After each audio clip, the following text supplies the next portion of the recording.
పాక్ సైన్యంకు చిక్కిన బీఎస్ఎఫ్ జవాన్ పురాం సాహు పరిస్థితిపై అతడి కుటుంబం తీవ్ర ఆందోళన వ్యక్తం చేస్తుంది. తన భర్త పాకిస్తాన్ సైన్యం చేతికి చిక్కి 5 రోజులవుతున్నా తిరిగి ఎప్పుడొస్తారనే అంశంపై ఎలాంటి సమాచారం లేదని అతడి భార్య రజని ఆవేదన వ్యక్తం చేశారు. ఈ ఘటన జరిగినప్పటి నుంచి తాను తీవ్ర ఆందోళనలో ఉన్నట్లుగా తెలిపారు.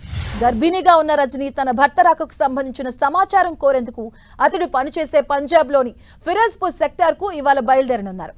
ఇప్పటికే చండీగఢ్ కు విమానం టికెట్ తీసుకున్నారు. అక్కడి నుంచి ఫిరోజ్పూర్ వెళ్లే తన కుమారుడు 3 బంధువులు తన వెంట వెళ్లబోతున్నారు. అయితే మొదట ఆమె నిన్న సాయంత్రం బయలుదేరి వెళ్లేందుకు అమృత్సర్ మెయిల్ కు టికెట్ బుక్ చేసుకున్నప్పటికీ టికెట్ కన్ఫర్మ్ కాలేదు. దీంతో విమానంలో వెళ్లేందుకు నిర్ణయించుకున్నారు. తన ప్రశ్నలకు అధికారులు సమాధానం చెప్పకపోతే ఫిరోజ్పూర్ నుంచి నేరుగా ఢిల్లీకి వెళ్లి ప్రభుత్వ అధికారులతో మాట్లాడతానని రజనీ తెలిపారు. మరోవైపు పశ్చిమ బెంగాల్ కు చెందిన పూనం సాహు తల్లిదండ్రులు తీవ్ర ఆందోళన వ్యక్తం చేస్తూ ఉన్నారు.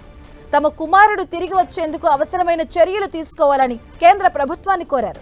భారత సరిహద్దు భద్రతా దళానికి చెందిన జవాను పూనం సాహు ఇటీవల పొరపాటున సరిహద్దు దాటి పాక్ సైన్యానికి చిక్కిన సంగతి తెలిసిందే. అతడిని క్షేమంగా స్వదేశానికి తీసుకొచ్చేలా కేంద్రం చర్చలు జరుపుతుంది.